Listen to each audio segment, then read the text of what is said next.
Thank you very much. Please keep it going for JJ. Give him some love. Yes. Hello, I am Daliso Chaponda. I am a Malawian comedian, and as he said, I did Britain's Got Talent, which has upset some people. Some people approach me on the street and say, you did Britain's Got Talent. You're African. Well, you got to understand, I wanted to do an African reality show, but they're terrible. Great British Bake Off, fabulous show, we enjoy it. Great Malawian Bake Off, not so much. We've got food shortages and starvation, so it's just a lot of chefs queuing. I hope we got ingredients today. And initially I was going to do Zimbabwe's Got Talent. And then I found out no matter how many people vote, Robert Mugabe always won. But the real hate I got was because of one joke I did on television, which I did not realize was controversial. Because at the time, the crowd was like 80% white.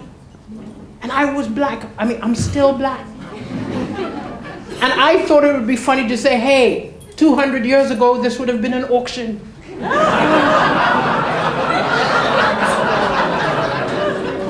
You're laughing. I got some random hate mail. I got people saying, hey, you go back to Africa, you monkey man, hey. I had a person approach me on the street angry. And he said, you're the one who did the joke about slavery. Huh? You should know there was slavery in Africa before the Europeans came. And I was like, okay. I did a little bit of research, and he's right. There were around 4,000 slaves in Africa before the Europeans came. They cranked it up to 60 million. They found a corner shop, turned it into an Asda.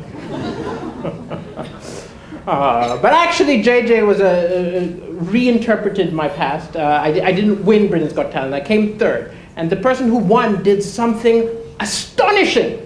You win £100,000. He gave it away to charity to help underprivileged children. Isn't that beautiful? Yeah, it's amazing. I think it's beautiful, but I've also got to admit, if I had won, I would not. I would not. I mean, look, I would have given some of the money to help underprivileged women, but that would have been on a one-by-one person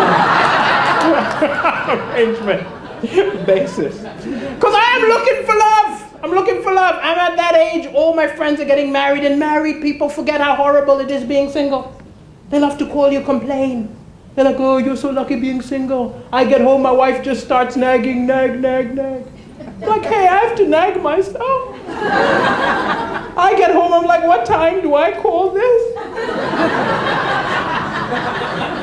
Why don't I ever do the dishes? Sometimes I think I don't appreciate myself.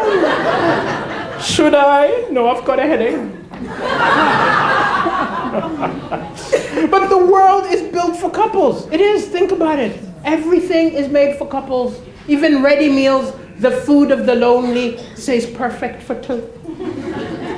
All the holidays, Mother's Day, Father's Day, Valentine's Day. Why don't we have one lonely fellow's day? Where you buy your own box of chocolate. And I think part of the problem, part of the reason I have trouble being romantic is that I cannot compete with the books and the movies. You can't. I remember watching The Notebook, very romantic movie, and the woman who was watching me with it watched it like it was a documentary, like it was real. I cannot compete with Ryan Gosling. He was built in a lab. Middle of the movie, she nudged me, pointed at the screen and said, isn't that nice? Isn't it great the way that he treats her? Why don't you ever treat me like that? It's a movie. It's a fantasy. Could I bring home a porn movie? Isn't that nice? Isn't it great the way that she treats him? Why don't you ever treat me like that? With two of your friends. But funnily enough, I make this joke. I'm not a fan of pornography. I didn't grow up around it because Malawi is extremely Christian, extremely conservative. They censored everything, legitimately censored everything. But the biggest censorship is actually of when you discuss the government. I did a joke about the government in Malawi. I thought I was safe because at the time my dad was in the Malawi government. You'd think that gives you some kind of hope. This was the joke.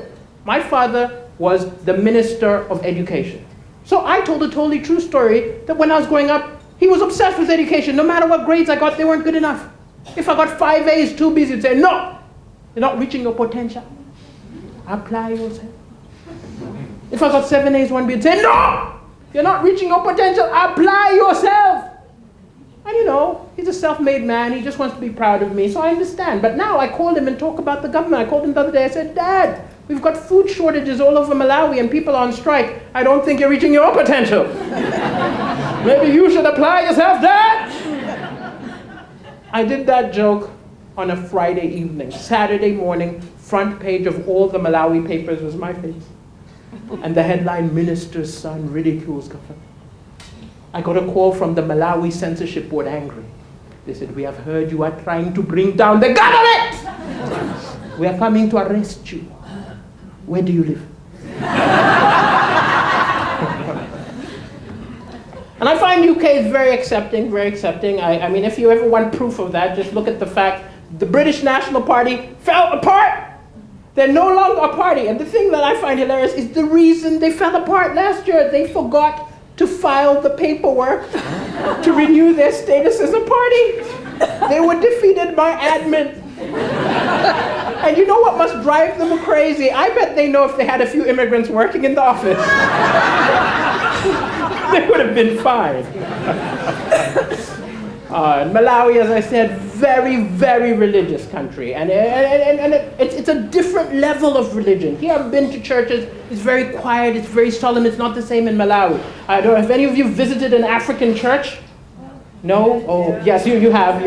I noticed when I did the joke about 200 years ago, this would have been an auction. People laughed, but they looked to make sure you were laughing too. They're like, well, she's laughing, it's okay, we can laugh. No, but African churches are different. They're more dramatic. They're people jumping up and down, people speaking in tongues. My teenage years, I started acting up. My dad called an exorcist. I don't know if any of you have ever been exorcised. It's no fun. They strap you to the bed with ropes. They start pouring holy water in your mouth. I was coughing and sputtering. My dad did not think this was enough. He believes you spare the rod, you spoil the child.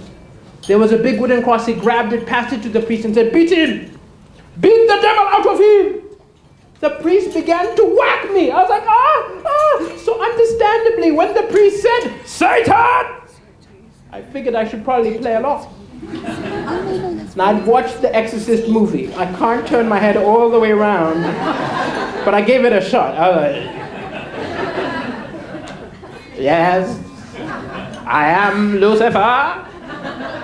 He said, Satan, leave this boy! I'm leaving. Then I got a great idea. I pointed at my dad and said, I'm going into him. Thank you so much, ladies and gentlemen. This has been a pleasure. I've been Daliso Chaponda.